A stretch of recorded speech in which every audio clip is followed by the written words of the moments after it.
Hey guys, it's your host Karely, aka Nini. I'm joined here today by my co-host Juan.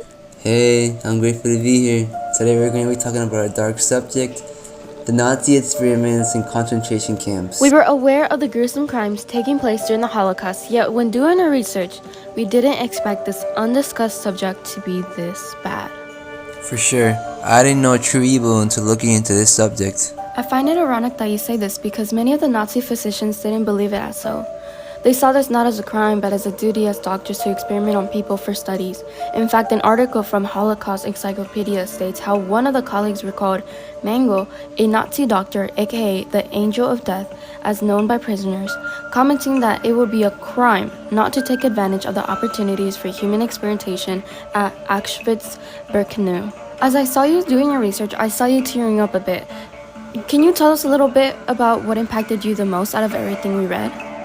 I think the thing that impacted me the most, I can't say here, but one of the biggest ones was the Nazi hypothermia experiments, where they would place you in freezing cold temperatures outside, where there was snowing, or where they would put you in a bath full of ice, and they would put you naked in it, and they would see you foaming from the mouth. The Nazis would see you foaming from the mouth, and they would see you writhing in pain and probably crying and calling out for help. And then they would place you, after 5 hours, they would just place you in boiling baths. I don't even know how people can survive that. What impacted you the most? What impacted me the most was probably the poison experiments that took place at Birkenau. Researchers there used fentanyl and cyanide to inject Russian prisoners, and they would also test poison on human bodies by adding chemicals to the soldiers' foods or shooting inmates with poison bullets. And those who survived were later on even killed for studies for autopsy. Wow, isn't cyanide used for pest control?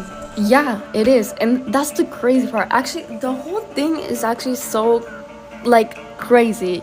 I mean, the Jews and the Gypsies were actually considered less than the Germans. And then the Germans had this idea in the name of humanity to eliminate people deemed unworthy of life. Charles Darwin's theory of evolution inspired later thinkers to apply it inappropriately to human societies, believing that humans could be improved by selecting breeding only desirable traits. Adolf Hitler, the founder of the Nazi Party, created this vision of creating the Aryan race. I mean, this is a lot to take in. In fact, they did even more experiments that were way worse than what we discussed, but we can't really talk about them here. But to name some that we could say would be gas chambers, the diseases that people would be infected with, such as TB, hepatitis, malaria, and they would even conduct high-altitude experiments and would perform open surgeries without any anesthesia. The worst part is that some of these doctors escaped and justice was never done. For example, Joseph Mengele, one of the leading doctors at Auschwitz who conducted experiments on twins and said the phrase we mentioned in the beginning, was actually never caught. He escaped to South America and he evaded capture 2 times, moving to 3 different countries before dying in Brazil from a stroke, being found only in 1985 and being confirmed that it was him, that it was his corpse, his remainings in 1992. It is actually a fact that of the 140,000 individuals brought to court between 1946 and 2005, only 6,656 ended in convictions.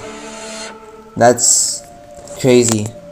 Wow, that is crazy. But I feel like what is even crazier to me is that some doctors still have the thought that the Nazi experiments results help others.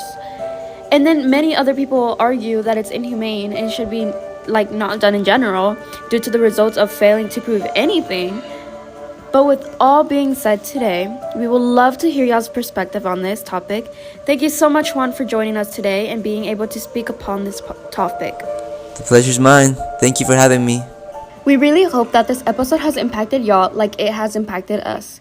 And we will see y'all in the next episode. Bye!